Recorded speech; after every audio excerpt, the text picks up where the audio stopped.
Ce film prendrait la forme d'une enquête. L'affaire Norman Williams l'impose. Mais c'est aussi un film sur l'immense pouvoir de la parole. Permettez-moi de vous présenter Piel Pedjo Maltais, dit l'Indien, que j'ai connu au Québec il y a plus de 30 ans. Il m'avait assisté pour le tournage d'un film chez les Indiens Micmac. Je l'ai retrouvé au beau milieu de l'Europe, au fond d'une caverne, entouré de son peuple qui officiait dans la nuit.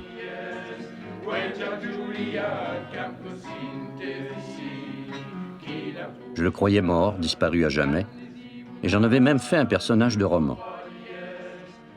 Or, le personnage m'a téléphoné, m'appelant à son secours.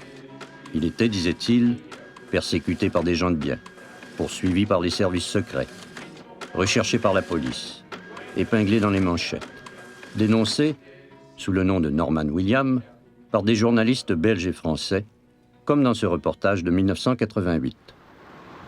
Vous pourriez entrouvrir, s'il vous plaît? Regardez bien, en haut, à gauche, il y a un képi. À Écovie aujourd'hui, ce sont les vigiles qui montent la garde. Monsieur! Malgré notre insistance, la porte restera close. Nous décidons donc d'attendre patiemment sur le parking d'en face. Voici Igor. C'est son pseudonyme dans la secte. À l'époque, il portait la barbe, cheveux longs et tenue dépenaillée. Voici Bowen. Ce n'est plus seulement de changement de look qu'il s'agit. La secte s'est véritablement métamorphosée. L'Indien Micmac, dont nous pouvons attester la présence à Bruxelles, a évidemment refusé de nous recevoir. Nous aurions pourtant aimé l'interroger sur sa véritable identité. Norman Williams est-il le comte Bogart de Faucigny, le prince Maolin Thiam, ou bien, plus vraisemblablement, Piel Pedjo Maltais, l'ancien militant du Front de libération du Québec, lié au terrorisme. Au début, on a pensé avoir affaire à une petite bande d'escrocs venus de France qui avaient investi quelques associations sans but lucratif ici à Bruxelles. On s'est intéressé à eux et puis de fil en aiguille, on s'est rendu compte qu'il s'agissait d'une secte qui était connue en France, qui visiblement avait déjà eu des problèmes avec la justice française dans les années 70 puis dans les années 80. Et on s'est beaucoup intéressé à partir de ce moment-là au patron de la secte, Norman Williams, et on s'est rendu compte qu'il s'agissait d'un Québécois, qu'il n'était pas indien, qu'il avait ici en Belgique une douzaine d'identités, qu'il y avait environ 100-150 personnes autour de lui, qu'il vivait dans la région de Liège dans un château, ici à Bruxelles dans un immeuble cossu à Anderlecht très précisément. Et donc on s'est dit c'est quand même bizarre ce gourou de secte qui mène un train de vie absolument, je ne vais pas dire fabuleux, mais quand même assez disproportionné par rapport à ses revenus. Et puis cette bande de pseudo-hippies ex-68ards qui l'entourent et qui vivent d'herbes qui ramassent dans les fossés, voilà comment on s'y est intéressé. Vous savez que les milieux écolos, les milieux verts, etc., ce sont des milieux qui parfois donnent des candidats d'un tout autre côté. Eh bien, M. Norman Williams, d'après la presse, était considéré comme celui qui infiltrait tous ces milieux pour passer les informations immédiatement de l'autre côté. C'était l'infiltrant, c'était le monsieur qui jouait le rôle. Il jouait dans une pièce de théâtre et il jouait le rôle de monsieur écolo. Et c'était l'infiltrant, c'était l'informateur des services secrets de droite ou des gouvernements établis. Ça, c'était un petit peu l'idée préconçue de la presse et ils ont tout fait pour prouver cela. Au palais de justice de Bruxelles, mon ami Piel a un dossier au nom de Joseph Maltais. Mais les journaux l'appellent toujours Norman Williams. La police belge possède peu d'éléments sur ses origines. On sait seulement qu'il vient du Canada. Pendant des mois, je serai tantôt du côté des autorités, tantôt avec Piel, qui affirme diriger une organisation tiers-mondiste, le Conseil mondial des peuples. Il en est le président, m'a-t-il confié, depuis que Martin Luther King, son prédécesseur, a été assassiné en 1968 dans l'exercice de ses fonctions. Je ne sais plus qui croire, Piel Maltais, son avocat, Maître Depril, ou les journalistes. Votre livre était une introduction. Maintenant, c'est to be continued. Parce que, écoutez, c'est la liberté de la presse, c'est sacré, c'est évident. Je serai le premier à ne pas être contre, c'est évident. Ne dis pas qu'on raconte des carabistouilles. Mais j'ai dit que vous avez raconté et vous avez créé des amalgames là où des amalgames ne devraient jamais être créés. Donc vous voulez dire que la justice belge est manipulée par la presse? Exactement. Ah mais ça va être une intéressante plaidoirie. Ça. Exactement. Très intéressant. Venez écouter, je vous invite. Ah oui, on sera là. D'accord. Jean-Frédéric de Liège et son camarade Philippe Briouez ont écrit ensemble un livre sur Maltais, intitulé Écovie, le micmac des services secrets. Ils ont fouillé pendant des mois toutes les pistes qui s'ouvraient à eux. Briouez et de Liège font leur travail de journalistes d'enquête avec le cynisme des professionnels. Dès qu'ils se sont intéressés à Norman Williams, ils ont été débordés de documents qui leur parvenaient sans qu'ils les demandent. Comme si les services secrets, grâce à la photocopie, voulaient nourrir la rumeur publique contre Piel. De ce jour, où qu'il aille, Norman Williams était précédé de sa mauvaise réputation. En fait, lorsque Norman Williams a dû quitter précipitamment la France avec ses adeptes, il s'est réfugié ici en Belgique et il a tout de suite loué cet immeuble ici derrière, au boulevard Poincaré, dans Anderlecht très précisément, c'est pas à Bruxelles. C'est un immeuble qui, malgré son apparence extérieure, est assez cossu. C'est une ancienne fonderie d'or en réalité. Et Norman Williams s'est installé son bureau, à lui, son bureau de président du Conseil mondial des peuples là-dedans. Et il a proposé aux gens qui gravitaient autour de lui ici en Belgique, présidents d'associations, ses partenaires financiers, de s'installer également dans cet immeuble. Et il leur avait même fourni un système informatique. Ils avaient aussi une pizzeria. Parce que vous savez, il faut quand même d'abord se faire de l'argent et recruter aussi des adeptes. Et puis, je crois qu'ils espéraient aussi avoir des laveries. Enfin, ils voulaient essaimer un petit peu partout. Alors, sur la Belgique, ce qui est intéressant, si vous voulez, c'est qu'il faut une couverture. Et la couverture spirituelle, ça marche très, très fort. Parce que si on les pourchasse, on peut dire, vous voyez, actuellement... on empêche la liberté de croyance, la liberté de religion. Et ça, évidemment, beaucoup de sectes, malheureusement, se parent de ce masque. Et Norman Williams, qui lui n'avait qu'un masque écologique, eh bien, s'est dit, eh bien, je crois que le masque spirituel, c'est très important. Et qu'est-ce qu'il a fait? Il a mis sur sa porte « Centre œcuménique franciscain ». Il créait sans arrêt des associations. Ils avaient plusieurs locaux, toujours, plusieurs pistes, si vous voulez. Eh bien, un matin, j'écoutais les nouvelles et on entend... Il y a une dangereuse secte de végétariens au château de Saint-Val qui mange des enfants. Je suis végétarien et je me sentais concerné parce que des enfants, c'est quand même de la viande. Bon, je téléphone à la radio et on me confirme en me disant « Oui, ils sont très dangereux, ils habitent au château de Saint-Val. » Je dis « Où est-ce que c'est, ce château de Saint-Val? C'est à Tilve, etc. » Je ferme l'appareil et en avant, je prends ma voiture, je pars immédiatement. J'arrive au château de Saint-Val. Il n'y avait personne, c'était ouvert. Il n'y avait pas de secte. Il paraissait inhabité, ce château. Dans les 2 dernières pièces, je trouve une dame âgée d'environ 80 ans en train de pleurer qui me dit « Monsieur, ne me tuez pas, qu'est-ce que vous voulez? Qu'est-ce que vous voulez ?» J'ai dit « Madame, je viens parce qu'il y a des bruits, qu'il y a une secte qui mange des enfants dans votre château. » Mais c'est risible. Nous n'avons jamais eu de secte au château. Jamais. Alors comment et de quoi les accusait-on Mais de se promener dans le parc, de manger de la consoude que nous n'avons presque pas dans la propriété, et on les accusait de pédérastes, de tout. Et toi, jeune homme, tu étais donc entouré de pédérastes? Il paraît, mais j'ai jamais eu l'occasion de les voir, quoi. Qu'est-ce que tu penses? Pourquoi tu crois qu'on accusait comme ça? J'ai aucune idée, ça doit être financier ou quelque chose comme ça. Pour couper des voix à certaines personnes en les accusant de tout et de rien, quoi. C'est affreux, me dit-elle, il faut que vous connaissiez ma fille parce qu'on est en train de faire quelque chose d'horrible avec nous. Je repasse par Liège, je vais au journal, je leur dis, votre information que vous avez fait passer au TV Journal, elle est fausse, hein, je viens moi de ce château. Il n'y a personne là-dedans, sauf une vieille dame. Qui êtes-vous? Si vous allez défendre ces gens-là, vous allez avoir des problèmes, hein, qui me dit ce monsieur Bourguet, journaliste. Mais je dis, je suis monsieur André, président du Parti progressiste belge, je n'aime pas qu'on traite les gens de cette manière-là. Il me répète, si vous vous occupez de ça, vous aurez des ennuis. Et on a fini par savoir que des services secrets français s'intéressait toujours à la secte et que probablement le château avait été visité par elle dans le courant de l'été 88. Et puis il y a aussi quelques opérations, toujours entre guillemets, un peu bizarres, menées au départ de la Belgique. Et il y a un certain nombre de documents qui nous sont parvenus. Évidemment, ce sont toujours dans ces cas-là des documents qui sont un peu défavorables aux activités de la secte, défavorables à Norman Williams, c'est un peu logique. Je crois qu'il avait escroqué un peu trop de monde ici en Belgique, que les gens qu'il avait escroqués ne pouvaient pas le faire savoir de la manière classique en déposant plainte, en intentant des procès contre lui, et qu'on a voulu le chasser de Belgique en fournissant à la presse des informations qui permettaient de déclencher une campagne de presse et d'en arriver à son arrestation soi-disant fortuite. La presse sort, qu'est-ce que je vois?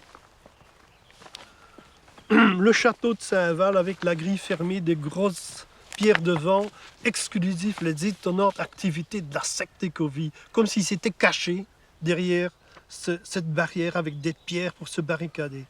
Je fais mon enquête, c'est des années que cette barrière était fermée parce que la Châtelaine avait vendu le terrain sans se réserver un droit de passage. Donc elle est fermée. Mais c'est donc un amalgame caractéristique de la presse. Et puis alors, ce n'est pas piquer des vers, on le mélange, ce monsieur ou cette secte, à Kadhafi, à Moons, avec faux ordres de chevalerie, terroristes, etc. On ne se gêne pas avec le J'avais vocabulaire. tout de suite compris que c'était une affaire montée de toutes pièces parce qu'il est impossible, n'est-ce pas, que ce monsieur qui n'est pas dans le château, on prétend qu'il est avec sa secte, soit en même temps le camarade de monsieur Moon, de Kadhafi, etc., terroristes, etc. La Belgique savait ce qui s'était passé en France. Bon, quelqu'un qui va se réfugier en Belgique alors que financièrement il était recherché en France, bon déjà on peut se poser des questions. Nous avons une association en Belgique qui s'appelle l'ADIF, nous avions beaucoup de contacts ensemble. Et puis il faut savoir que les familles françaises n'avaient plus aucune nouvelle de leurs enfants. Il y avait à peu près une centaine de familles françaises qui n'avaient plus de nouvelles de leurs enfants. Donc si vous voulez, ces enfants étaient en Belgique. Puis il faut savoir quand même que sexuellement, il se passe des choses un peu curieuses dans ce groupe. Et nous avions des témoignages en France. Il faut savoir qu'il y avait des jeunes enfants aussi là dans ce groupe. C'est normal qu'on le surveille. Nous sommes dans le Val-de-Marne, à Marnoisille. 7 heures du matin. 500 jeunes se préparent à partir pour une longue marche jusqu'en l'an 2000. Leur mouvement s'appelle le Retour. C'est d'abord une expédition scientifique avec 2 grands appendices. C'est pendant 16 ans, 600 ou 700 spécialistes de différentes disciplines qui vont faire un inventaire planétaire et qui en même temps vont essayer d'apporter une sorte de sourire de paix dans les différents villages, villes, régions qu'ils vont traverser. Il est très très astucieux ce fameux... Comment l'appelle-t-on? Je ne sais pas. Moi, j'en parle sous le nom de Norman Williams. Mais donc, il fallait qu'il parte en Belgique, mais il avait 160 personnes autour de lui. Donc, comment se débarrasser, entre guillemets, de toutes ces personnes? Alors, qu'est-ce qu'il a fait? Eh bien, il a inventé une marche autour de la Terre pour reverdir la planète. Et c'est comme ça qu'une centaine d'adeptes sont partis. Ils partent pour vivre une expérience alternative. Changer les rapports qui les lient à leur famille et à leur travail. Les résultats de leur enquête quotidienne sur le terrain seront traités par ordinateur. Il s'agit en réalité d'un mouvement pacifiste international. Nous, Japonais, ne veulent pas voir n'importe quel autre pays victime d'armes nucléaires. Si tout va bien, ils arriveront en Amérique en 1992, 500 ans après Christophe Colomb. Mais eux ne cherchent pas un nouveau monde, ils espèrent plutôt un monde nouveau. Cette fameuse marche autour de la planète lui a permis de se débarrasser de 100 adeptes et lui de partir avec un petit groupe en Belgique. À cette époque habitait à Bruxelles un financier, M. Gustave Kettler, que nous n'avons jamais réussi à voir. Piel, par contre, l'a bien rencontré. Ils sont devenus partenaires. M. Kettler s'est installé dans les bureaux du Conseil mondial des peuples. C'est ce qui va tout déclencher.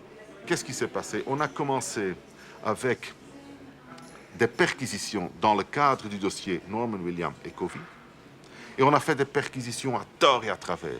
Tout l'immeuble a fait l'objet de perquisitions. Vous avez vu ces perquisitions? J'ai vu ces perquisitions. J'étais à l'extérieur et j'ai vu une vingtaine de camionnettes de la gendarmerie. On a embarqué des camions de documents.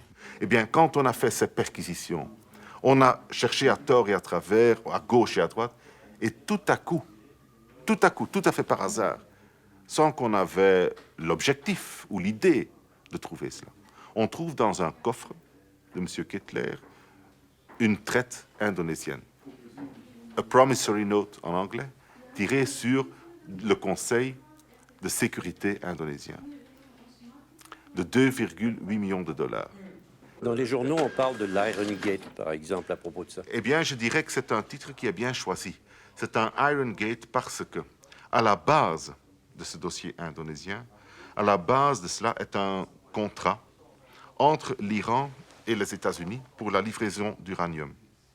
C'est-à-dire, à l'époque, il y avait des pourparlers entre les Américains et les Iraniens pour l'achat d'uranium auprès des États-Unis.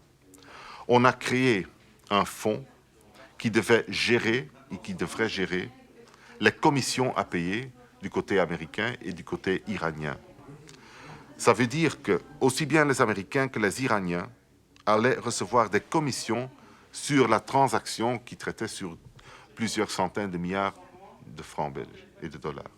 Celui qui négociait du côté iranien, c'était un certain monsieur Hassan Zubaydi, qui a reçu de ce fonds des traites, 7 traites qui étaient tirées sur le Windsor Trust. Des traites qui traitaient tout de même de 500 millions de dollars chacune. L'Iranien Zubaydi profite alors de la situation pour investir dans l'action politique. Que s'est-il passé? Monsieur Zubaydi, il a remis des traites à l'OLP. Il a remis à l'OLP qui est reconnu pour le moment, et c'était du côté Arafat. Il a remis ces traites pour 500 millions de dollars à Arafat, qui a encaissé l'argent. Ils ont encaissé l'argent. Et à ce moment-là, il y a eu un blocage du paiement des autres traites par les Américains qui ont dit, écoutez, ça, on ne veut pas. On ne veut pas que ces traites soient utilisées pour payer et pour nourrir la guerre, pour nourrir l'OLP, ce n'est pas le but. Les Américains insistent. L'argent doit servir au tiers-monde. Et c'est à ce moment-là que Hassan Zubaydi a fait une demande un petit peu partout. Et il a trouvé l'Indonésie comme pays en voie de développement qui était prêt à échanger cette traite qui était immediately cashable, qui pouvait être mis en valeur immédiatement, de les échanger contre une sorte de prêt à long terme. Mais alors commence le jeu. Parce que M. Hassan Zubaydi, qui est en possession de tout un paquet de traites tirées sur l'Indonésie, il veut en faire des affaires. Et il s'est adressé à des sociétés un petit peu partout en Europe, aussi bien en France qu'en Espagne, qu'en Suisse, qu'en Belgique, un petit peu partout. Dont M. Kettler. Par l'intermédiaire de M. Kettler, d'essayer de trouver des sociétés en Europe qui seraient intéressées de faire et de conclure des marchés avec la Syrie. Norman Williams, justement, dirige une société de ce genre, le Conseil mondial des peuples. Mieux encore, il va fonder une banque avec M. Kettler dans un paradis fiscal aux Nouvelles-Hébrides pour éviter de payer des commissions aux banques officielles. C'en est trop. Les milliards de Kettler inquiètent. La police décide de fouiller cette histoire. Et ça a fait déclencher le dossier, le deuxième volet de Ecovie. C'est que la justice belge a saisi cette traite indonésienne en disant que c'était des faux. Et puisque M. Kettler était dans le même bureau que Norman Williams, c'était presque une association de malfaiteurs. Ils étaient ensemble et ils ont manipulé, manigancé un petit peu cette traite pour les falsifier. Donc, ils sont poursuivis de faux en écriture, escroquerie, abus de confiance, à cause des traites indonésiennes. Mais qu'est-ce que Norman Williams aurait fait avec ces promissory notes ou avec l'argent que cela aurait pu rapporter? Eh bien, s'il n'y avait pas eu de tout ce dossier, si les conventions auraient pu être mises à bonne fin entre M. Kettler et M. Norman Williams, et s'il n'y avait jamais eu de problème, je crois, et je suis persuadé que M. Norman Williams, de son profit qu'il allait tirer de cette traite, il aurait donné, entre guillemets, le tout au Conseil mondial des peuples et à ses projets de bienfaisance, que ce soit en Afrique, en Europe ou partout. Je crois qu'il ne l'aurait pas utilisé à des fins privées ou des utilités privées. Il est en fait président du Conseil mondial des peuples, sous un nom tout à fait imprononçable, qui est un nom soi-disant indien, c'est un de ses pseudonymes les plus ahurissants. Impossible de le dire. Pour un francophone, c'est impossible. La chaîne des présidents, dont on ne parlait pas jusqu'à récemment, comprend des noms qui sont difficiles à signaler parce que ce ne sont pas des noms dont je puis prétendre prendre la succession de façon très, très honorable pour eux. À l'époque, c'était une fonction discrète, puisqu'on savait qu'elle était susceptible d'être payée très cher, et qu'on savait aussi que les empires qui réglaient le sort des peuples à l'époque ne pardonneraient pas le genre de philosophie qu'on essayait d'incarner, le rappel de valeurs qu'on appelle nous éternelles, dont on était porteur. Et ces gars-là, le premier en particulier, qui était un petit avocat en Afrique du Sud, et qui s'appelait Mohandas à cette époque-là, et qui a fini par s'appeler Gandhi, a quand même marqué d'une empreinte indélébile le courant dans lequel s'insèrent les peuples unis. Piel se dit assisté de plusieurs vice-présidents, dont le prix Nobel de la paix, le Dalai Lama, que l'on voit ici, en sa compagnie. Un autre vice-président, Chico Mendes, écologiste brésilien, a été assassiné en 1988. Comment est-ce qu'un indigène québécois se retrouve tout à coup dans le Conseil mondial, et non seulement dans le Conseil mondial, mais président de ce Conseil mondial? Ça, c'est une série d'accidents de parcours, je pense. Les premiers présidents n'ont pas survécu longtemps, et je me demande si je suis en train de survivre moi-même, d'ailleurs. C'est une vieille pratique. Il n'était pas prévisible qu'un Québécois se trouve là, et il n'était pas prévisible qu'il s'y trouve tout emplumé non plus, encore moins. Il a fallu qu'une série d'exécutions se produisent pour que finalement on soit dans un cul-de-sac qui m'amène à assumer cette fonction. Mes prédécesseurs, qui n'étaient pas séants de nommer jusqu'à tout récemment, ont été des grands hommes. Ils sont maintenant des grandes pierres tombales. Pas parce qu'ils sont plus anciens, ils auraient pu vivre jusqu'à aujourd'hui, mais parce qu'on n'a pas estimé utile leur participation à la gestion de cette planète. On estimait qu'ils feraient beaucoup mieux comme héros tombés au combat que comme gestionnaires actifs. Et là, il y a des désaccords. On pense tous que c'est bien d'avoir un certain nombre de martyrs, mais il ne faut pas trop en avoir. Il faut de temps en temps avoir des gestionnaires. Et j'ai essayé de survivre jusqu'à maintenant dans ce but-là. Qu'est-ce que le Conseil mondial des peuples? On a fait énormément de recherches, parce qu'il est possible qu'une association comme celle-là existe en Amérique du Nord ou existe en Afrique et qu'on ne la connaisse pas à Bruxelles, et c'est tout à fait envisageable. Donc on s'est intéressé à cela, et comme bien souvent, on retrouvait des lettres en tête Conseil mondial des peuples avec le petit sigle des Nations Unies, des choses comme ça. On s'est renseigné auprès de la représentation des Nations Unies ici à Bruxelles, et on s'est rendu compte qu'il existait effectivement, reconnu par les Nations Unies, un Conseil mondial pour une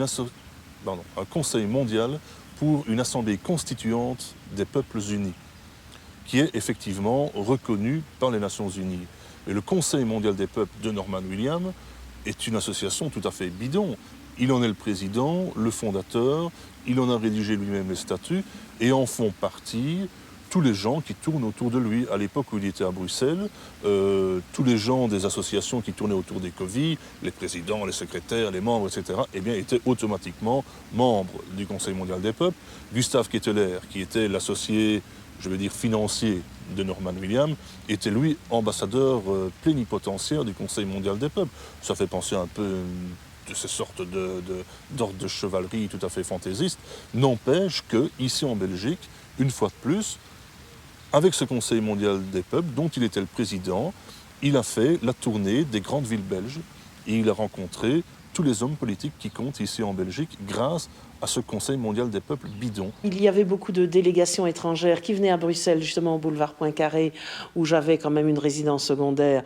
Là, je pouvais accueillir des délégations étrangères, leur faire le tour de la ville, les accueillir dans un restaurant d'ailleurs que le président exploitait dans le cadre de cuisine multiples, d'écoles de cuisine et justement pour donner à ces délégations étrangères qui venaient l'impression de manger leur propre cuisine quand ils arrivaient à Bruxelles, ce qui était assez sympathique et ce qui permettait à des gens qui s'alimentaient différemment de pouvoir manger à la même table sans avoir l'impression d'un cloisonnement culturel quelconque.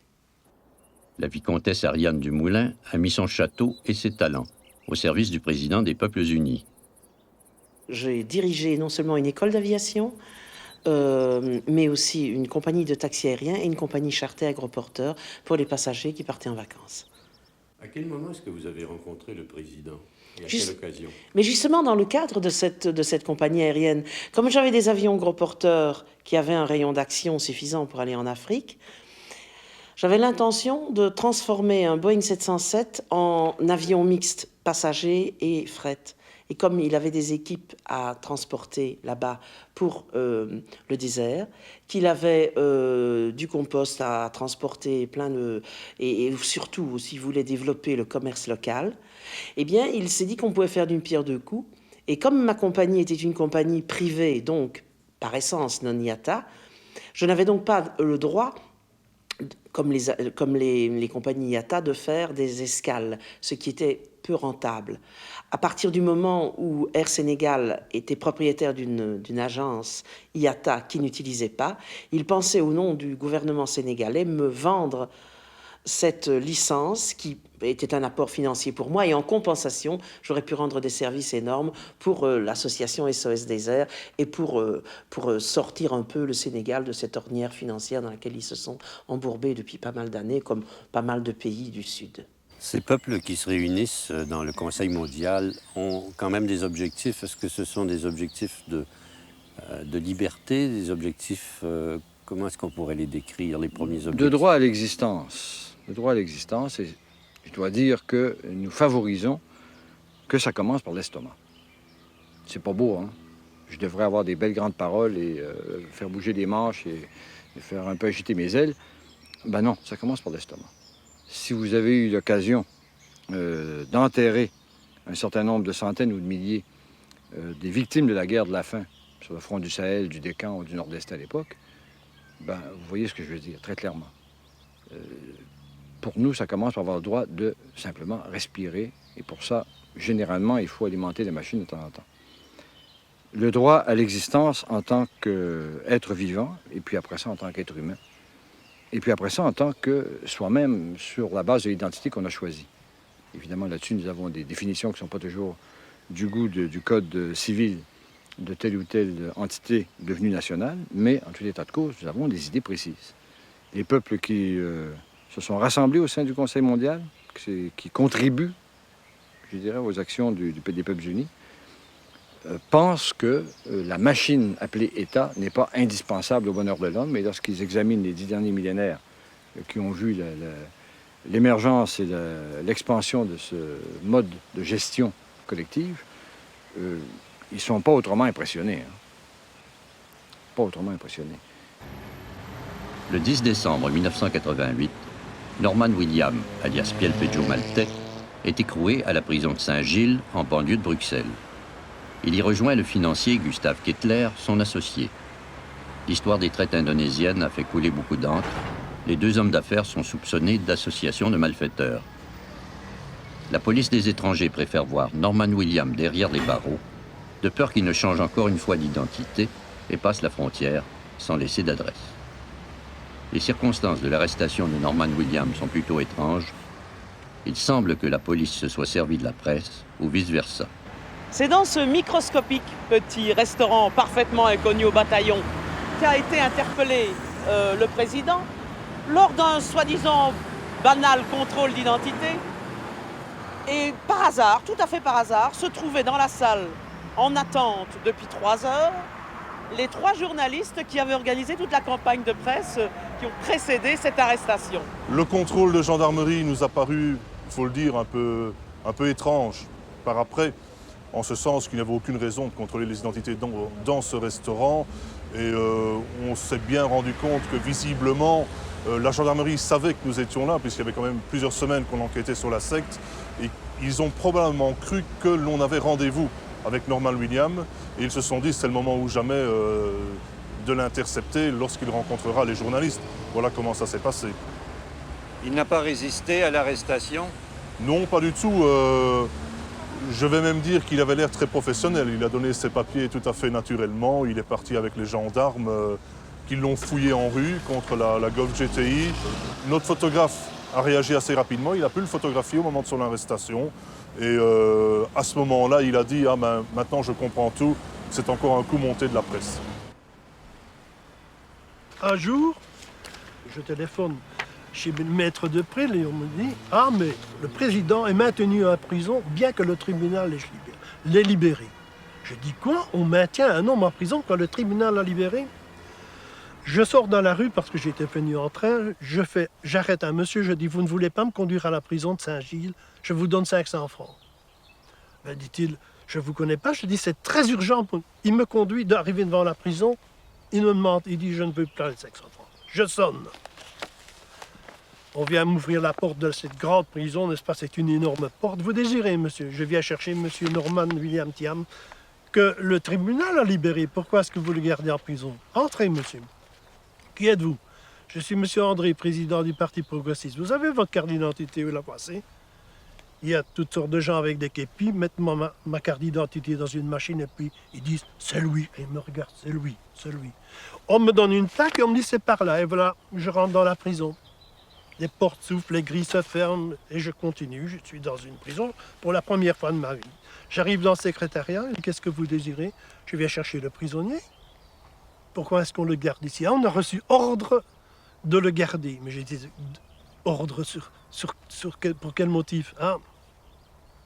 Je dis dans ces considérations, je téléphone au ministre. Il y a un monsieur qui était dans mon dos qui me dit voilà le téléphone. Je dis je n'ai pas le numéro sur moi, je l'ai, dit-il.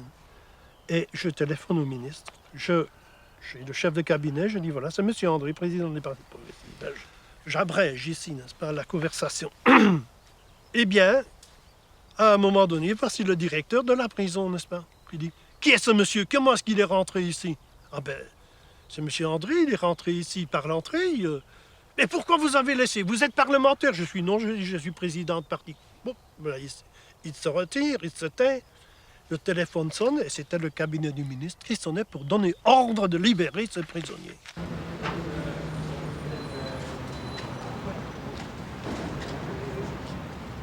Piel a passé 4 mois en prison et depuis 30 jours refusait de manger parce qu'il craignait qu'on l'empoisonne. Monsieur André, c'est vous qui avez obtenu la libération de Norman William, finalement? Je n'ai rien à déclarer à ce niveau-là. C'est pas vous qui avez envoyé un téléx? Le plus étrange, c'est que les autorités qui voulaient hier l'empêcher de fuir ont décidé aujourd'hui de l'expulser. Je peux vous dire évidemment pourquoi on l'a arrêté. La réponse, elle est double à cet égard. En premier lieu, c'est vrai que M. Norman William était sans résidence connue en Belgique ou à l'étranger. Sa nationalité causait problème et que l'on avait des craintes de voir l'intéressé fuir s'il était remis en liberté. Le motif donc premier du mandat d'arrêt qui fut délivré en son temps a été d'assurer le maintien de l'intéressé entre les mains de la justice pour s'assurer qu'il ne se soustrait pas à celle-ci et collabore de cette façon à la confection de la preuve. Donc le mandat d'arrêt est aussi bien justifié par la personnalité que par les nécessités de l'instruction qui nécessitaient que l'intéressé soit entre les mains de la justice. Bien. L'apparente contradiction, ou la contradiction que vous décelez étant son expulsion une fois qu'il fut remis en liberté, m'échappe, en tout cas en termes d'explication. L'expulsion n'est pas le fait des autorités judiciaires, c'est le fait des autorités administratives. Alors, la question que vous me posez, ce n'est pas à moi que vous devez la formuler, c'est plutôt aux instances administratives concernées. Je trouve bien que Kafka n'est pas mort. Est-ce que vous avez un autre commentaire à faire? On va peut-être sortir du Moyen-Âge un de ces jours. C'est-à-dire, je crois que M. Norman William va donner une conférence de presse quand il est rétabli pour éclairer certaines choses et pour se donner des éclaircissements sur des tas de vos questions. Dans les 5 jours? Pas dans les 5 jours, M. de Liège, certainement pas. Il a tout d'abord besoin de se reposer et vous voyez vous-même que 4 mois de prison, ça ne passe pas inaperçu. Pour vous, M. William, c'est une cabale qui a été montrée. C'est une cabale qui a été montée contre vous? Je vais demander à un des organisateurs, il saura vous le confirmer. Vous-même, qu'en pensez-vous? L'évidence, il pleut, monsieur, j'ai pas besoin de faire un discours pour le prouver. Comment se fait-il que vous ayez plusieurs noms? Je voudrais bien m'en expliquer dans une bonne conférence de presse en souhaitant qu'il y ait un vrai journaliste dans la salle qui a relu notamment les fameuses déclarations de Munich. C'est pas du temps perdu, vous savez. Demandez à la GJPB, ils vous fourniront la petite brochure. Il y a beaucoup de classes à faire pour vous là-dedans. On a pu rencontrer Gustave Ketteler il y a quelques minutes à la sortie de la prison. Lui estime qu'il était trompé par vous dans toute cette affaire. Qu'est-ce que vous répondez à cela? Je pense que je répondrai à M. Ketteler. Je pense qu'il y a des raisons impératives pour essayer d'éviter le tsunami de boue que vous avez fabriqué, M. de Liège. N'importe qui se mettra à l'abri. Et je lui suis reconnaissant d'essayer de se mettre à l'abri lui-même, de protéger les institutions et les personnes à qui il a des comptes à rendre, en évitant que les merdes que vous avez écrites ne deviennent un bourbier dans lequel il se noie. Tout ce qu'on a dit et écrit sur vous, ici en Belgique, est faux. Non, j'ai trouvé 0,002% d'à peu près défendable. Le reste, évidemment, c'est des comptes à dormir debout, mais enfin, il restait ça. Les virgules, en général, étaient assez bien placées, notamment. Bien, Monsieur de Liège. Comment conciliez-vous le fait que vous présentiez comme une espèce de nouveau Gandhi et le fait que vous êtes aussi un homme d'affaires J'aimerais bien que vous me citiez une seule de mes paroles, une demi-parole, allez, une initiale d'une de mes paroles, dans laquelle je me prends pour un nouveau Gandhi. J'attends votre citation avec impatience. Vous êtes sûrement bien renseigné. vous présente comme cela. Ça, mes détracteurs me présentent autrement, mes admirateurs me présentent comme ça, faites la moyenne. Mais vous êtes un homme d'affaires ou bien un penseur? Je suis un homme, monsieur. C'est dur à porter de nos jours, c'est vrai que c'est assez rare en Belgique, je comprends. La police des étrangers refusera de remettre à Piel le passeport canadien qu'il détenait au nom de Norman William. Le voici donc condamné à errer sans papier, dans une Europe où la carte d'identité est obligatoire.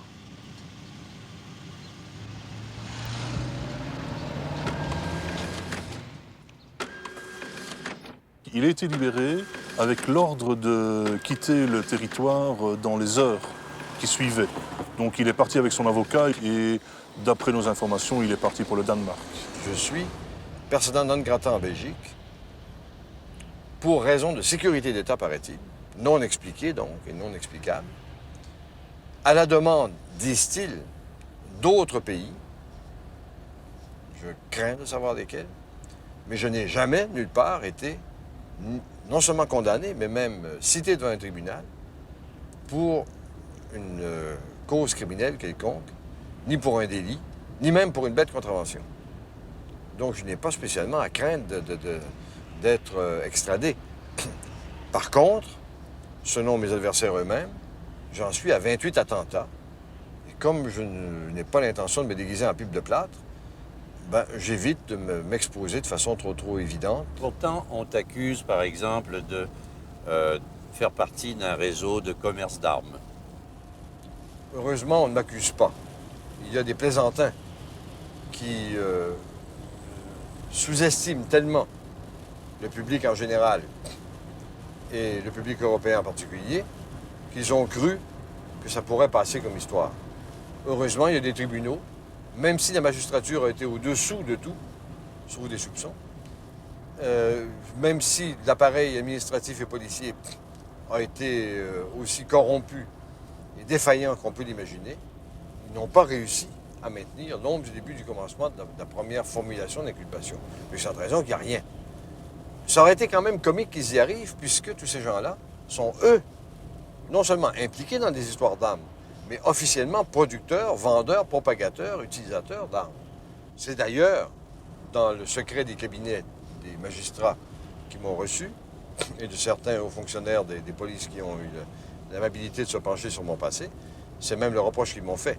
On m'impute des pertes sèches de 7 milliards de dollars en bénéfices, au seul bénéfice précisément de la Belgique dans les tractations qu'elle avait entreprises avec des pays africains qui par ailleurs sont en train de périr, non pas des armes de type militaire, mais des armes encore beaucoup plus pernicieuses, de la faim et de la désertification. On a détourné effectivement des sommes consacrées à ces marchés pour les faire servir à des forages de puits, à du revertissement de désert, à de la formation, à de la lutte aux maladies endémiques à la bêtise également, sous la forme de l'ignorance, entre autres choses. Et évidemment, ça ne fait pas plaisir à tout le monde. Il est certain que ces gens-là se défendent. C'est vrai qu'on est mêlé au commerce des armes. Les armes, c'est ce qu'on veut dire. Mais on est de l'autre côté de la barrière, de ce côté-là. C'est évident. Ce n'est pas parce qu'il a été expulsé de Belgique que l'Association de défense des familles et des individus l'ADFI de Paris, vouée à la lutte aux sectes, va abandonner la trace de Piel. Nous sommes restés pendant 2 ans sans savoir exactement où était le groupe. Donc nous savions qu'il y avait un point de chute en Italie, au Canada, au Sénégal, mais finalement c'était assez évasif les informations. Et puis en janvier 93, même en décembre 92, nous avons eu des informations comme quoi ils étaient en Finlande. Et depuis, effectivement, nous sommes allés là-bas sur place, nous avons beaucoup de contacts avec la Finlande. Il y a là-bas 100 personnes qui se sont réfugiées en Laponie, à Kittilä exactement, où ils vivaient sous tente, à moins 30 degrés, et des femmes ont accouché dans ces conditions, à moins 30 degrés, en plein hiver, cette année. Vous avez ici des photographies pourtant de gens qui ont l'air heureux. Ils ressemblent un peu à nos bûcherons, à nos Indiens. Là, ils jouent de la guitare, ils sont dans le bois. C'est difficile de croire qu'il s'agisse d'une exploitation à ce point. Oui, mais parce que vous savez, les adeptes des sectes en général, ils sont transformés en personnes complètement dépersonnalisées, ils sont en zombies. Si on leur disait que Norman Williams était un escroc, ils ne nous croiraient pas. À la limite, c'est nous qui racontons des histoires. Je crois qu'il faut être clair. Et vous savez, nous avons l'expérience de gens qui ont même quitté la secte Ecovy et qui disent « on ne savait pas, on était tellement endormis, la secte c'est une drogue psychique, et on ne savait pas que nous étions drogués psychiquement ». Évidemment, grâce à Madame Tavernier, la presse finlandaise a tôt fait d'entreprendre une chasse aux gourous. Piel, une fois de plus, doit fuir avec les siens. C'est donc dans la clandestinité, dans un territoire qui jouxte l'Allemagne, la Hollande et la Belgique, que j'ai retrouvé les 3 enfants de Piel Maltais. Alors, qui êtes-vous? Voilà, moi je suis Nagosatukpukchiktaniktuk, dans mon nom de peuple, ce qui veut dire œil de soleil du dessous de la mer. Je suis aussi Pierre, dans mon nom civil. Qui se rapproche en fait de chez nous autres, de Biel, qui est le nom de mon père, et que je pourrais porter sous sa forme plus tard. Et toi? Moi, c'est Sumb Waorani Tropeos Picmarel. C'est les noms de mon peuple qu'ils m'ont attribués au long des ce qu'on peut appeler Gardena. C'est des moments où on est responsable du campement. Et aussi, j'ai un nom qui m'est très cher, que j'aime beaucoup, qui est Riel, qui a fait beaucoup de bruit au Canada, que vous connaissez très bien, et que j'aime beaucoup porter pour ce que ça signifie, ce que ça porte dans la résistance des peuples qui ont le droit de vivre aussi sur cette planète. Et toi, tu es la fille aussi de Piel, et tu t'appelles? Alors moi, dans mes noms justement de Gardiena, je m'appelle Voda Ava Fidel et Ea. Et un nom qui me tient beaucoup à cœur aussi, c'est Wabneagi, ça ne doit pas vous être inconnu non plus. Et Aputiak, aussi, qui est un nom plutôt esquimau. Et sinon, mon nom civil, c'est Pierrel. Pourquoi tous ces noms, toutes ces identités, à quoi ça correspond finalement? Peut-être qu'il faudrait que je sache si je dois répondre à papa, à chéri, à monsieur le directeur, à monsieur Godbout, à Jacques, au grand niaiseux en face, à mon cher électeur ou à qui. J'ai l'impression de ne pas être tout seul à avoir plusieurs appellations. En somme, le nom change avec les circonstances, les lieux, l'histoire. Et peut-être essentiellement la relation entre celui qui l'utilise, celui qui appelle et celui qui est appelé, me semble-t-il. Dans le cas qui semble préoccuper pas mal de monde, peut-être pas les spectateurs de ceci, mais en tout cas des administrations, il y a une sorte de fixation sur les problèmes d'identité, dont j'ai déjà eu l'occasion de signaler qu'elle est la réflexion, au sens de réflexion d'un miroir, du problème de ceux qui le posent. Ça n'a jamais été un problème pour moi, l'identité.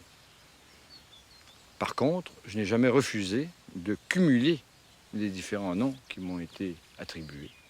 Donner, c'est des cadeaux. Tu ne jettes pas un cadeau sous prétexte que tu en as un nouveau. Il y a peut-être des gens qui font ça, mais moi j'aime bien que les Noëls se succèdent. Pas pour vider ce que j'ai eu de Noël d'avant, mais pour ajouter. C'est un peu comme ça avec les noms. Oui, il est devenu le fils du prince Alexis Bougartz de Faucigny et Coligny-Lucinge. Autant dire tout de suite que c'est un faux prince, que le titre est bidon et que le nom à rallonge, il ne peut en principe pas le porter. On s'est renseigné d'abord ici en Belgique à l'association de la noblesse belge qui nous a dit que ça fait des années qu'on a des ennuis avec ce monsieur qui ne peut pas porter le titre de prince et qui ne peut pas porter tous ces noms en particules. Et on nous a fait la même réponse en France pour prendre les mêmes renseignements. Comment, vous allez me demander, vous allez me poser la question, pourquoi est-ce que Norman William est devenu le fils de ce prince? On a monté à ce vieux monsieur qui a 90 ans, je crois, une histoire tout à fait incroyable. Norman William l'a rencontré ici à Bruxelles, je ne sais pas très bien comment, et a appris que ce monsieur avait vécu au Canada, dans sa jeunesse. Et que là-bas, il avait été amoureux d'une indienne, etc., de je ne sais plus quelle tribu. Et à la deuxième ou troisième rencontre, Norman William a sorti une vieille photographie, toute jaunie, d'une indienne, d'une jeune indienne, sortant d'une de ses tantes, etc., en disant « voilà la photo de ma mère ». Et le vieux monsieur a reconnu son amante de l'époque, et Norman William est devenu le fils de ce prince, de ce faux prince, qui, me dit-on maintenant, en 93, aurait adopté Norman William. Bill, ça a toujours été, puis je pense que tout le monde peut en témoigner, c'est un enfant qui était très brillant, très intelligent.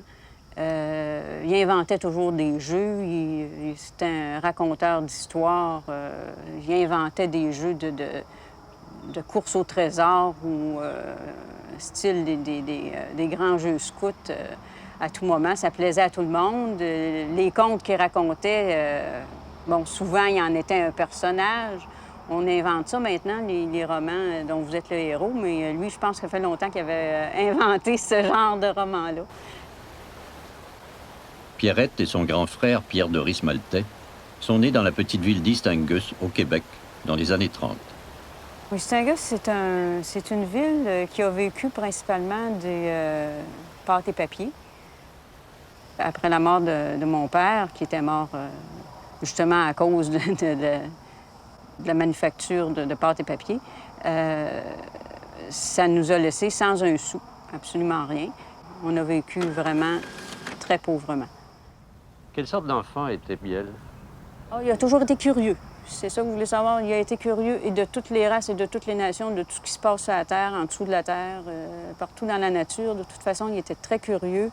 Du moment qu'il arrivait quelqu'un de nouveau dans le village, il essayait de prendre contact avec. Ça, c'était régulier. On avait des Syriens, il y avait des Juifs, il y avait les commerces étaient tenus par des gens de ces ethnies-là. Et puis, Biel, du moment qu'il a commencé à grandir, on allait des fois au magasinet là, il a commencé à prendre contact avec eux autres, jusqu'à se mêler même aux enfants, de passer pour un des leurs. J'ai connu Pierre Maltais au séminaire de Joliette, il y a une 40aine d'années. Nous étions l'un et l'autre des adolescents d'autrefois, donc. Lui, moins que moi, d'une certaine façon, parce qu'on aurait dit que son enfance et son adolescence étaient terminées déjà depuis longtemps, à l'âge de 15 ans. Il faisait partie également du mouvement scout, et un été, il nous avait entraînés dans une aventure extraordinairement intéressante, d'ailleurs. Il nous avait amené quelques condisciples, et lui et moi, à Maria, en Gaspésie, dans la réserve indienne, où nous avions été moniteurs de terrain de jeu. Les Indiens qu'on connaissait par les livres, tout ça, là, on les a connus dans la réalité, c'était très sympathique. Pierre Bajou, my sister Godeline. And myself here, that's at the old train station in Maria. Pierre Bajou's mother. Vous vous rappelez de Pierre Pédjo? Yes, very much. Oui, on se souvient de lui beaucoup, là, parce que il était beaucoup en contact avec ma mère quand il était par ici, quand il est resté. Moi, j'étais jeune, mais je me souviens de lui. Ouais. He was great to us. He was always good to us. And he did a lot for the Indian kids on the reserve. He had the Boy Scouts troop going, which we don't even have now. La seule chose, j'aimerais ça le voir encore une autre fois. Oui. Vous aimeriez le revoir? Oui, oui, oui. On a passé un été assez extraordinaire. Et lui, au fond, autant que je me souvienne, il n'en est jamais revenu. Il a changé son nom après ça pour un nom indien. Il est devenu plus Micmac que les Micmacs eux-mêmes. Et je pense que c'était terminé à jamais le séminaire de Joliette. Pour lui. Nous, on a continué notre petit bonhomme de chemin.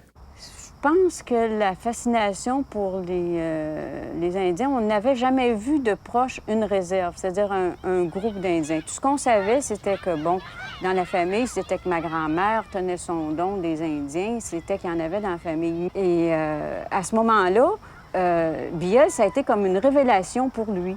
Il s'est découvert d'ailleurs des affinités, puis il a découvert qu'il réfléchissait d'une façon semblable, puis qu'il a découvert un monde qui était, pour lui, qui était non seulement fascinant, mais qui était très près de lui. Il n'a jamais oublié son Micmac. Moi, je trouve ça extraordinaire parce qu'il a tout le temps... Il a dit, comme il a dit, j'oublierai jamais mon Micmac. J'ai été élevé avec des Indiens de la réserve de Maria, puis j'oublierai jamais ça. C'est ça. On considère dans les traditions primordiales que la plénitude de l'identité correspond à la prise en charge de son propre destin et que c'est marqué par un événement biologique qui s'appelle la puberté. Qu'antérieurement à ça, on est plus ou moins une sorte d'appendice des géniteurs, quel que soit leur nom, et de ceux qui autour d'eux constituent non seulement un giron, mais une sorte d'utérus social qui tente de nous façonner et auquel on tente d'échapper, une sorte de tension entre les deux, qui est amoureuse, comme ne sont bien d'autres tensions, qui est faite de désir, mais qui est faite aussi de mesures entre la proximité et la distance à prendre. Je pense qu'on est tous des Jonathan qui essaient de mesurer le ciel avec du bout de leurs ailes, mais qu'en même temps, cette mesure n'a de sens que parce qu'il y a un nid que l'on descend de temps en temps. À la puberté, on s'envole. Et quand on s'envole, on acquiert, je dirais, le droit de répondre à d'autres appels. Et ces appels-là se font à travers des noms. Ces noms-là, on les adopte ou on ne les adopte pas. Si on répond, on dit qu'on l'adopte, et on est adopté. C'était en 1957, j'étais chez les moines à Saint-Benoît-du-Lac où je préparais mes examens du baccalauréat que l'université imposait à l'époque à tous les finissants de cours classiques. Et cet individu est arrivé avec un missionnaire et son histoire m'avait beaucoup frappé. Il se disait blanc, adopté par les Micmacs en Gaspésie, à Maria. On l'avait surnommé, disait-il, Piel Pedjo, parce qu'il nageait très bien. Pedjo voulant dire la morue, Piel, c'est son prénom. Et à l'époque où moi, je me préparais à l'université, puis à une époque où les Amérindiens, ça préoccupait peu de monde, alors j'avais trouvé ça très étrange que le destin de ce type de mon âge, une vingtaine d'années, qui était devenu, disait-il, indien, qui parlait le Micmac couramment. Et je croyais même plus qu'il y avait des missionnaires à l'époque. De le voir en plus avec un missionnaire, ça m'avait bien frappé. Et vous le revoyez un peu plus tard? Oui, je l'ai revu au début des années 60. C'est à Poste-de-la-Baleine, sur le bord de la baie d'Hudson. Le gouvernement québécois avait décidé de s'occuper de l'administration des Inuits et d'envoyer des fonctionnaires du gouvernement québécois dans le Grand Nord. Et il avait choisi Piel Maltais parce que Piel Maltais parlait des langues indiennes à l'époque. C'était un type qui était très intéressé par tout ce qui était phénomène autochtone. Et je l'avais revu à cette place-là. Je me souviens, c'était au mois de mars, mais à Great Whale, on me faisait des trous dans les bancs de neige pour descendre dans les maisons. Tout était enfui sous la neige. Et il y avait deux campements, finalement. Un campement Cri et un campement Inuit. Et les deux groupes ne se parlaient pas. Et Maltais, lui, était censé s'occuper surtout des Inuits. Mais il était en même temps très sympathique aux Indiens. Il était avec sa femme, il avait un jeune enfant. Il passait vraiment pour un héros à l'époque. C'était la première fois qu'on envoyait un fonctionnaire du Québec à des lieux aussi lointains. Mais Piel rentre à Montréal parce que le projet politique du Québec l'intéresse. Et là, tout à coup, à une table, un soir, arrive un homme, un survenant, qui s'appelle Piel, qui est un beau mot, qui veut dire peau. Un homme sympathique, avec qui on discute. C'est le temps, les temps durs à Berkeley, à Paris, à Prague. On se sent tous concernés. On rêve tous de faire aussi ici une révolution qu'on sent nécessaire. Puis elle nous demande avec quoi on ferait cette révolution. On s'aperçoit bien qu'on n'a que des mots. C'est aussi le temps de la Trudeau-manie.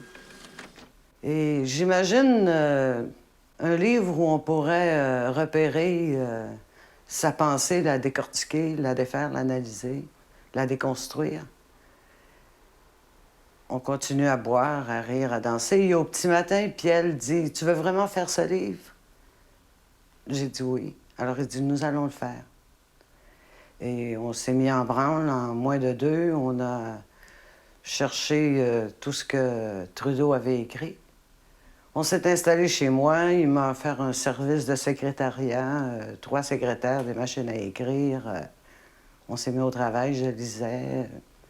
Les gens tapaient ce que je trouvais. Et tout à coup, le jeudi, il nous manquait un texte. C'était un texte...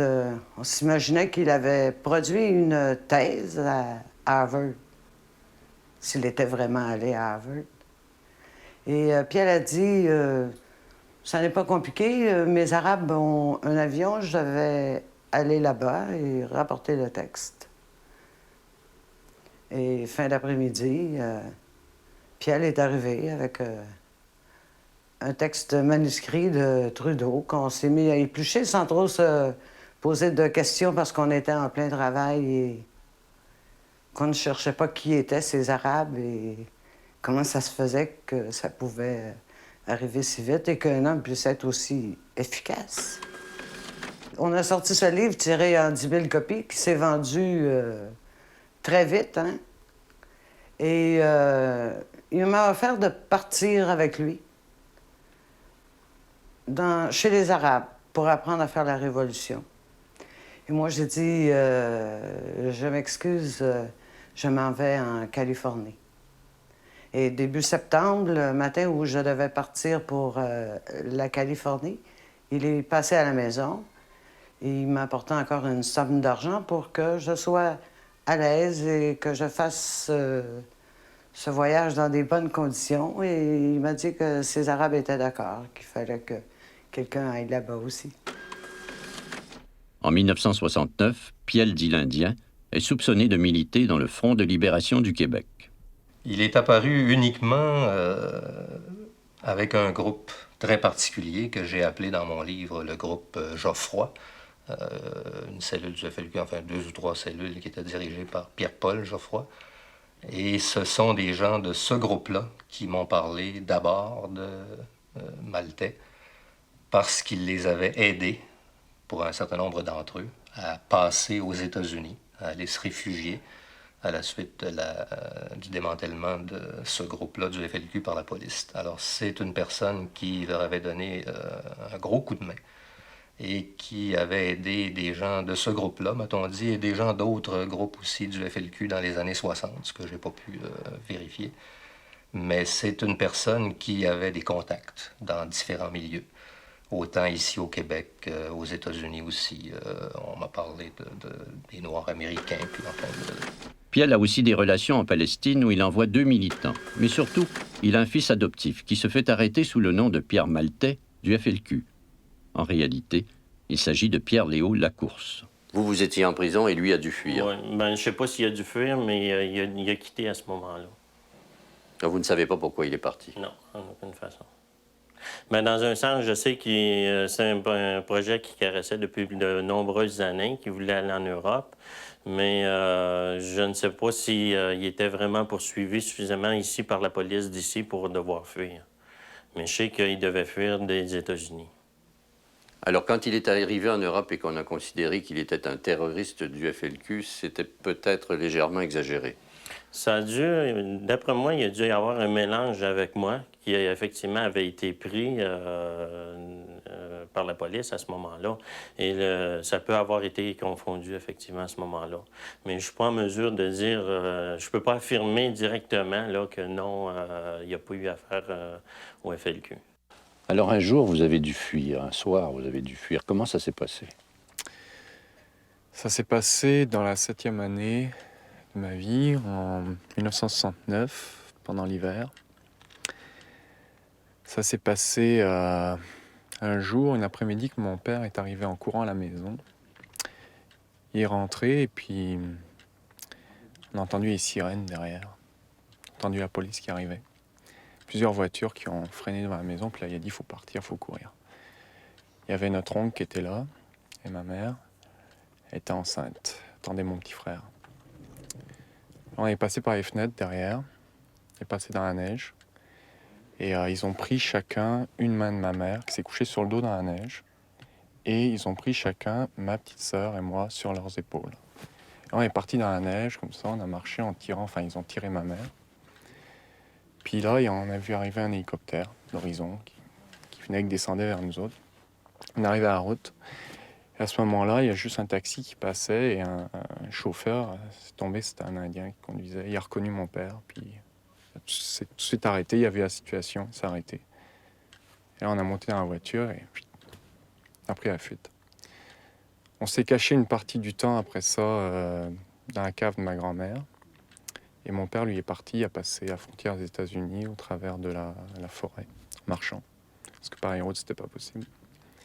Et là, il est resté là-bas pendant quelques temps, quelques mois. Puis après, il a rejoint l'Europe. Il nous a téléphoné, puis on a pris l'avion, on l'a rejoint. Voilà Piel Pedjo Maltais en Europe. Il est toujours, en remplacement de Martin Luther King, président des Peuples Unis. Son épouse Michelle le rejoint en Angleterre. La vie est difficile. Ils n'ont plus le sou. L'hiver est glacial. Michel meurt quelques mois après avoir donné naissance à un garçon. Piel se retrouve donc seul, avec 3 jeunes enfants sur les bras. Il passe en France où il obtient, grâce à André Malraux, dit-il, un permis de séjour, puis se réfugie chez des amis québécois qui habitent près de Paris, avec leur fils, Jean Rémillard. Je l'ai connu personnellement à Versailles, en France. Bon, mes parents ont été obligés de l'héberger parce qu'il était mal pris et tout. Et il passait dans le voisinage, ses enfants au bras, demandant la charité à tout le monde, quoi. Enfin, c'est n'importe quel moyen pour aller chercher de l'argent, c'était bon. On avait un accord avec le gouvernement français à ce moment-là, qui, disons, nous prétendait nous protéger, en tout cas, pendant un certain temps. Bon, c'était pas possible pour les Français de s'engager officiellement, à cause du rapport diplomatique avec les Canadiens.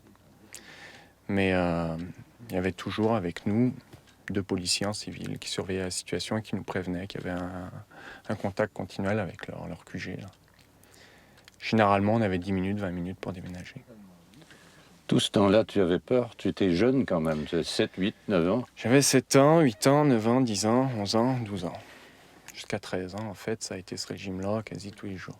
On savait jamais, on devait tout le temps partir. C'était spécial. Pas le temps de se faire des amis, pas le temps de...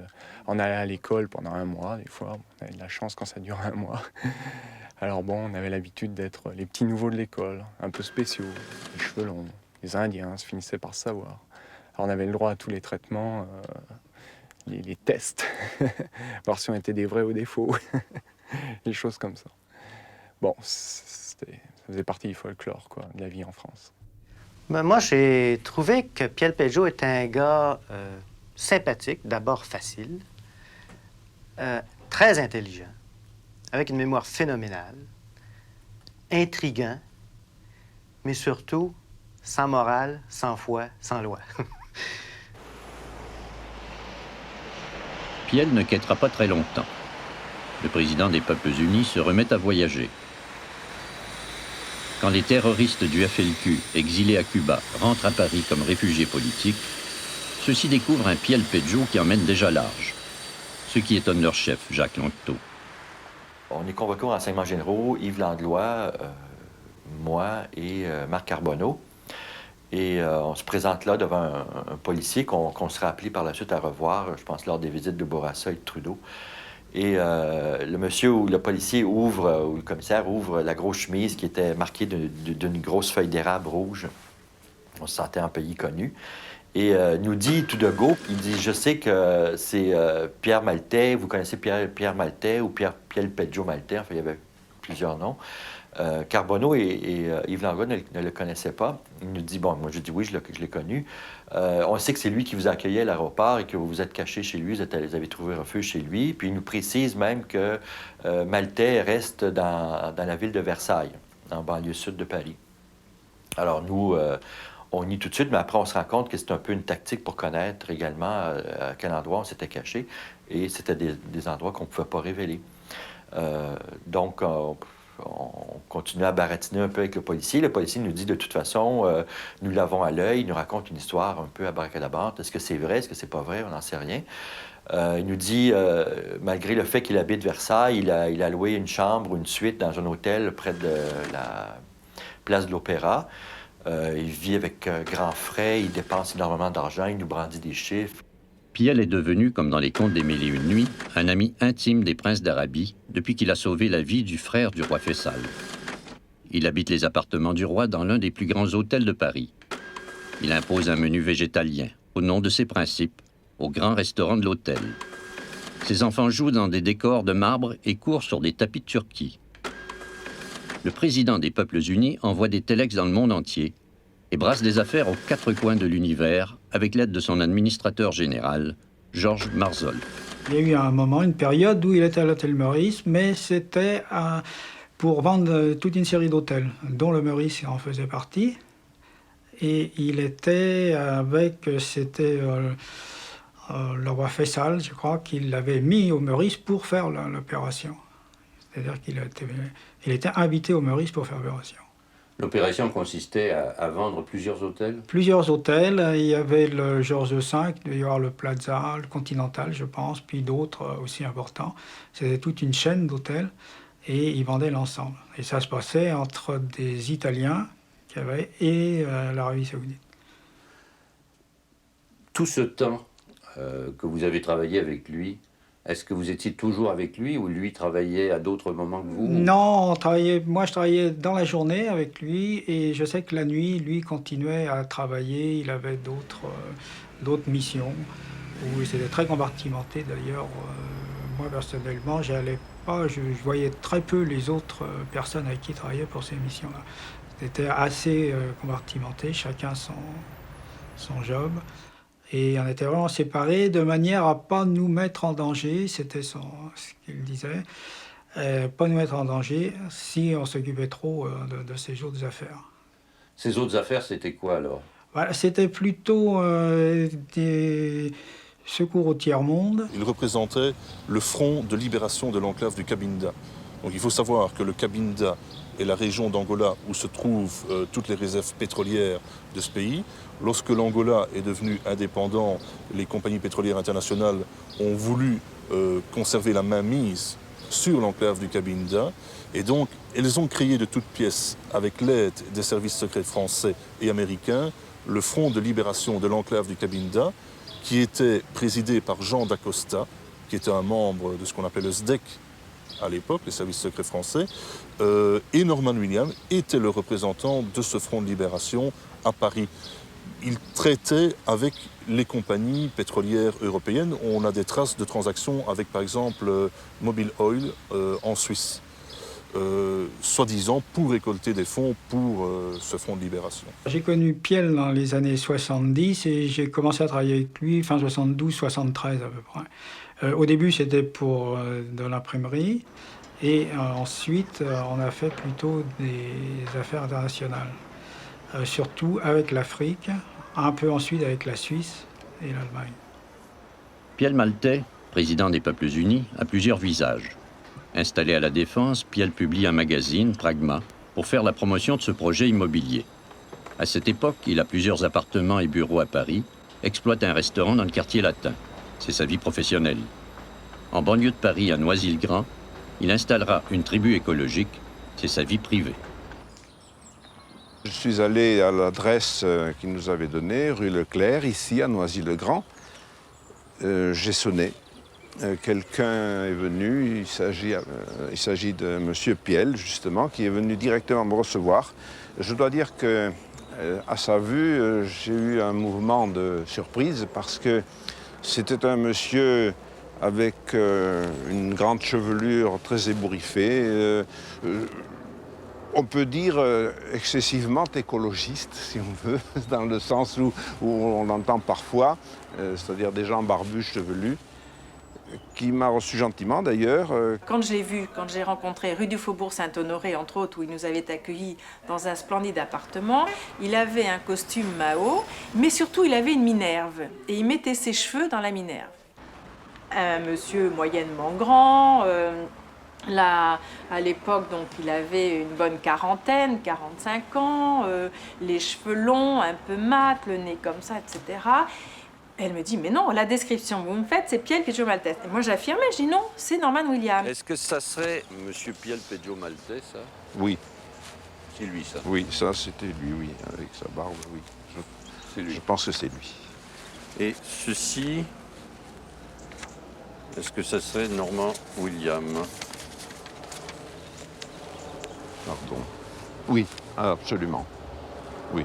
Donc Norman Williams était l'Indien. D'après moi, les deux, puisqu'ils sont frères. Il a dit à tout son groupe, voilà, je pars au Canada parce que j'ai ma mère qui est gravement malade, mais ne vous inquiétez pas, je vous renvoie mon demi-frère.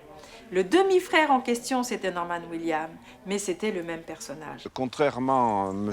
Piel, Norman Williams était quand même plus soigneusement mis, sans être d'une grande élégance, mais beaucoup plus soigneusement mis, avait les cheveux d'une toute autre façon. Ils étaient plutôt ramassés avec un chignon ou une queue de cheval derrière, un petit peu de queue de cheval derrière. Pour le reste, sa voix n'était pas la même non plus. Justement, là, on s'est beaucoup posé la question et puis on a eu des renseignements venant du Canada. Le 18 novembre 1945, nous, prêtres sous-signés, avons baptisé dans la chapelle Saint-Louis des Micmacs Joseph Norman Williams, né le 14 novembre 1945 de parents inconnus. Le parrain a été Gilbert Martin, la marraine Thérèse Martin. Sous-signé avec nous, lecture faite. Donc il est né en 1945 et son acte de décès?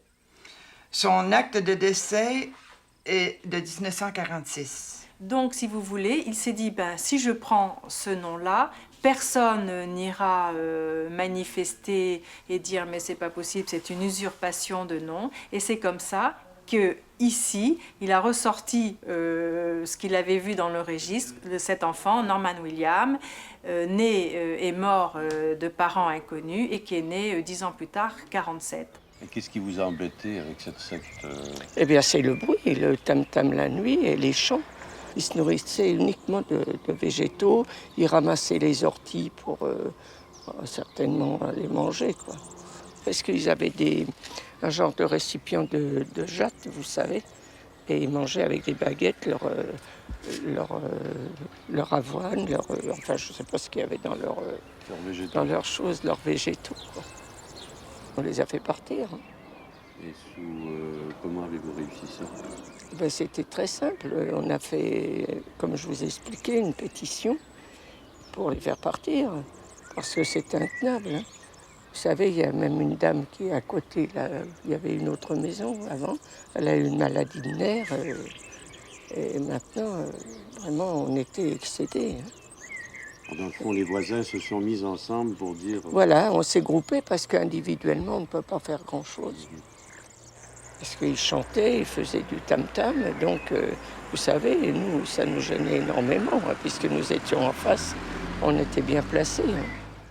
Et quand ils sont partis, est-ce qu'ils étaient furieux ou ils ont non, ils sont partis en douceur.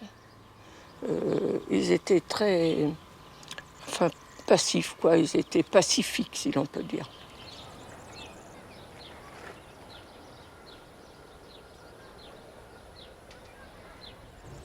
Philosophiquement, il n'y a pas de raison que des questions de papier et d'identité entraînent une persécution qui dure des années et qui s'étend à des centaines de personnes.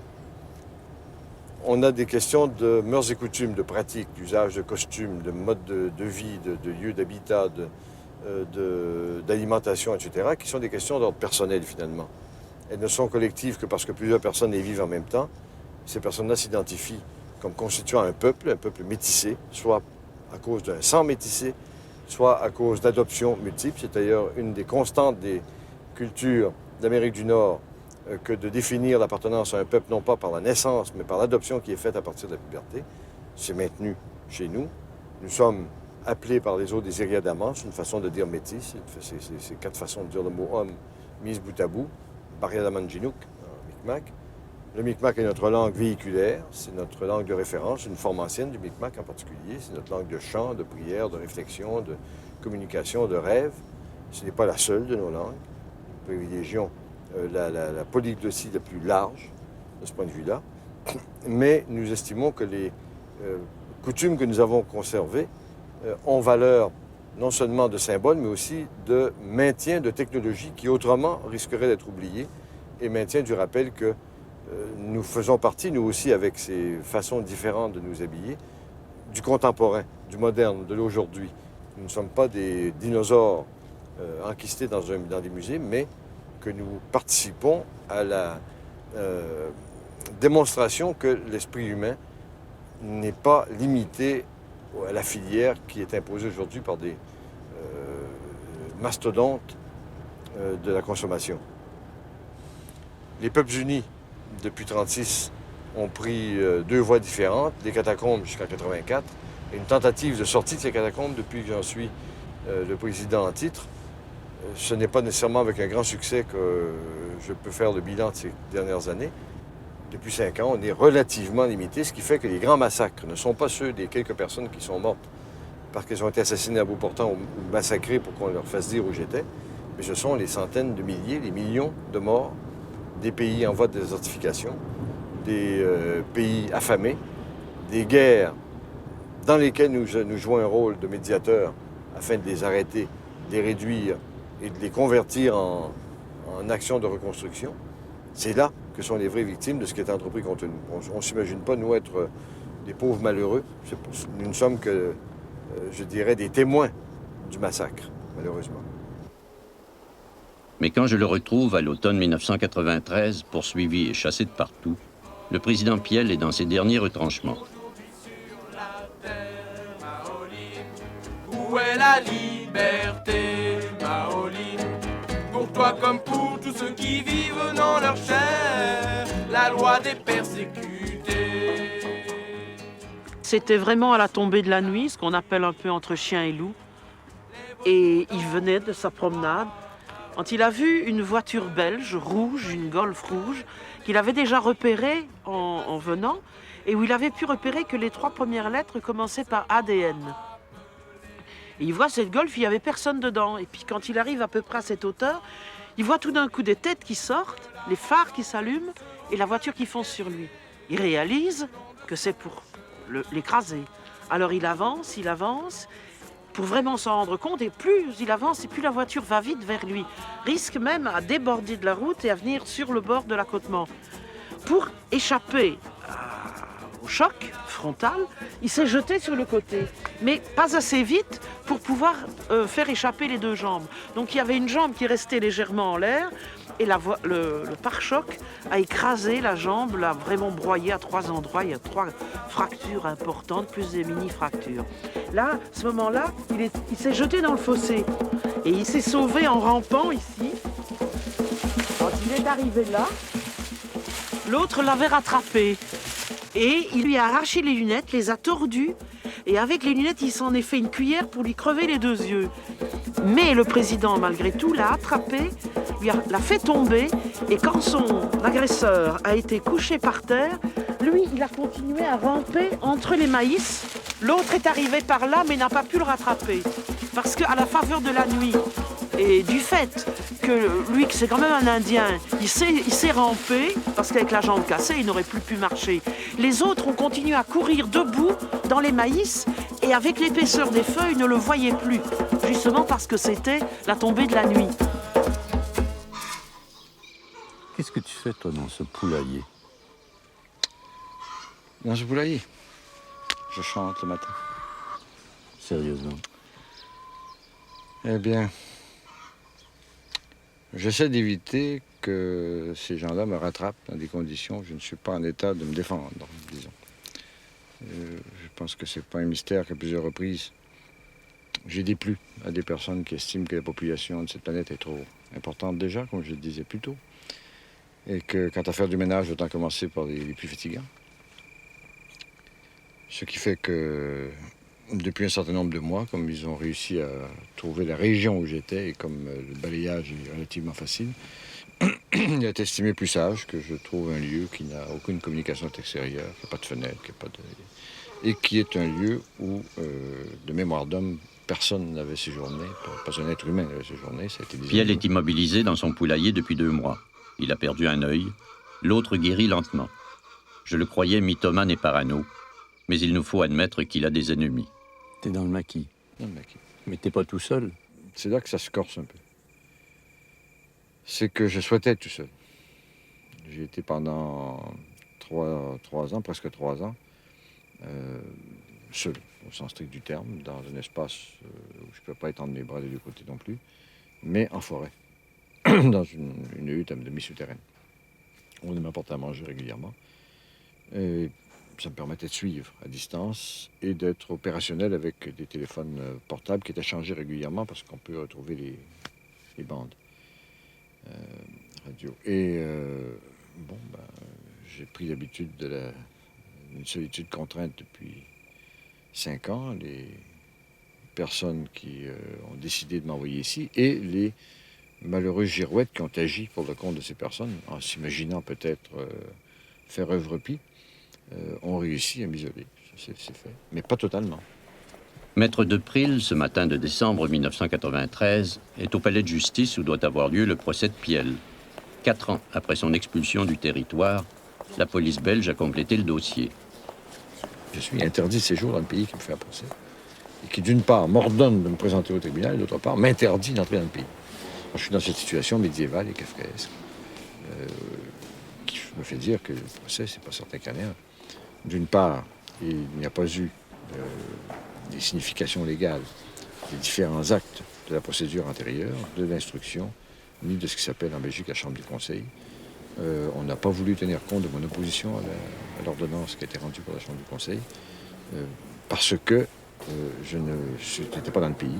Je n'ai pas le droit, dans leur version, de faire un document écrit, parce que toute signature que j'appose est considérée comme un nouveau délit. Donc je ne peux pas apposer une signature. Je n'ai pas le droit d'être présent dans le pays, et je suis tenu d'y être quand même. Où voulez-vous que j'envoie un huissier si l'on ne me dit pas où il faut l'envoyer? La procédure, dans un cas de figure du genre, qui n'est pas exceptionnel, dit, selon le code judiciaire, les règles de procédure de droit belge, eh bien, c'est au ministère public que l'on cite l'intéressé. Et comment voulez-vous que l'intéressé reçoive sa sommation si vous lui adressez pas à lui et si, en plus de ça, vous l'avez expulsé? Mais ça, on tourne en rond. Exactement, c'est l'impression que ça me donne. Oui, mais c'est la bonne impression. Il y aura peut-être un certain procès, mais ce n'est pas mon procès, ça n'a rien à voir avec moi. De toute façon, dans l'état de fortune où nous avons été réduits, où j'ai été réduit, je ne peux plus me payer d'avocat. Et si certains ont été assez aimables pour se présenter en cours et parler en ma faveur, ils n'ont pas parlé en mon nom, puisqu'ils ne sont plus mandatés, je n'ai pas les moyens de les payer. Alors, nous avons l'affaire Maltais. Monsieur Martin n'est pas présent et vous êtes probablement au courant du problème que les services secrets à la mise en liberté de Monsieur Norman Williams ont expulsé mon client du territoire belge alors que la justice belge exige qu'il vienne se justifier. Ce matin, je l'ai vu, je lui ai parlé et il a exigé d'être présent à son procès et de pouvoir se défendre personnellement. Ainsi, exactement même, il est en Europe, mais il n'est pas en Belgique. C'est une nuance. Ce matin, M. Maltais William était absent et vous avez quand même requis contre lui une peine assez sévère. Qu'est-ce que vous avez demandé au tribunal? J'ai demandé une peine de prison ferme allant de 2 à 3 ans de prison. Pour? Pour les faits qui constituent le contrat judiciaire que j'ai fixé dans mes réquisitions écrites, contrat judiciaire qui s'articule pour l'essentiel, autour de faits de faux en écriture, d'escroqueries, d'abus de confiance, de port public de faux noms et de séjour illégal.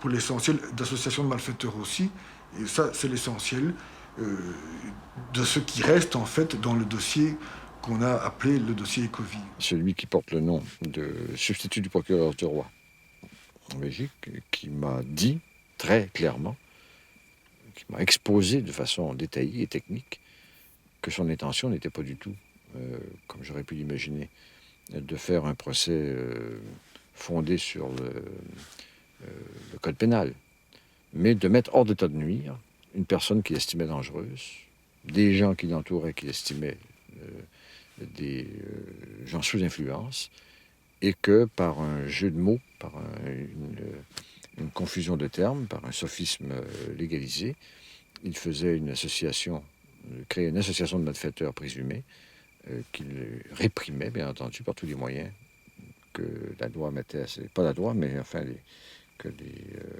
carrière qu'il exerce met à sa disposition, et qui se borne à m'empêcher de gêner. Il faut prouver, c'est le boulot du juge d'instruction et des gendarmes, ils doivent prouver toutes ces accusations. Et là, ils ne sont pas arrivés à tout prouver et sont restés des faux, des escroqueries et des ports de faux noms. Donc, trafic d'armes. Trafic d'armes, il n'y a pas eu de poursuite. Pédophilie. Pédophilie, pas de poursuite. Escroquerie. Escroquerie, oui. Port de faux noms, oui. Faux et usage de faux, oui. Mais qu'est-ce que c'est que cette vie que vous menez avec cet étrange père qui vous a amené jusqu'ici? Hein? Qu'est-ce que c'est que cette vie pour nous? Elle est simple et naturelle, déjà, étant donné que c'est une vie qu'on a vécue depuis qu'on est né. Quelle sorte de père est Piel? C'est un père... Souvent, j'ai du mal à imaginer que c'est mon père, tellement je le trouve merveilleux. Et je me dis que j'ai vraiment eu beaucoup de chance de l'avoir pour père. Je dirais que c'est...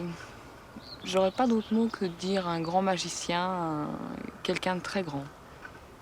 De très grand que j'admire et d'autant plus grand qu'il est très humble. Je saurais pas... Faudrait des heures et des heures pour le raconter parce que c'est... Et son aventure ici, la persécution dont vous et lui êtes victimes, ça vous inquiète? Ça oui, moi ça m'inquiète beaucoup en fait pour lui, plus que pour quiconque d'autre, parce que je pense que si d'une manière ou d'une autre il était amené à disparaître, il y a des gens qui souffriraient. Il y a un gros héritage du passé qui disparaîtrait pour commencer, parce qu'il a une connaissance fabuleuse, vraiment de choses qui ne sont plus écrites, de choses qui n'existent plus nulle part, et il continue à porter ça, et il se bat très très fort, tout en restant effectivement très très humble. C'est pas quelqu'un qui vient montrer ce qu'il fait, il reste toujours dans l'ombre, et de toute façon il vaut mieux à la limite. C'est quelqu'un qui peut vivre au milieu des princes, et il dort par terre, et il mange une pomme toutes les semaines. C'est aussi pour moi une référence d'une force. Il a une force en lui, une force pacifique, donc avec un grand amour. Il ne veut jamais faire de mal à personne. Il a une force et il finit toujours par arriver à son but. Et c'est ça que j'admire beaucoup en lui, tout en restant doux avec les gens avec qui il parle ou il négocie des affaires qui sont parfois assez chaudes et brûlantes. Il nous reste peut-être une minute là. Si vous voulez dire quelque chose à votre grand-mère, ça ne sera pas dans le film, mais elle pourra le voir. Vous pouvez lui parler. Béatrice, c'était vraiment pas comme ça que je pensais te rencontrer. Moi non plus. Je projetais pouvoir retourner au Québec plus tôt, mais ça semble pas être facile. Alors vraiment, dodem. Il y a des gros becs à tout ce que tu verras, qu'on n'a pas vu depuis pas mal de temps. Moi aussi, embrasse bien la terre du Québec, que j'aimerais bien aller marcher là-bas et voir tous les gens et tous les arbres, toutes les plantes, tous les animaux. Piel Pedjo Maltais est certainement l'être le plus extraordinaire que j'ai rencontré. Ni blanc, ni indien, métis par choix. Il s'est inventé un univers à la mesure de ses rêves.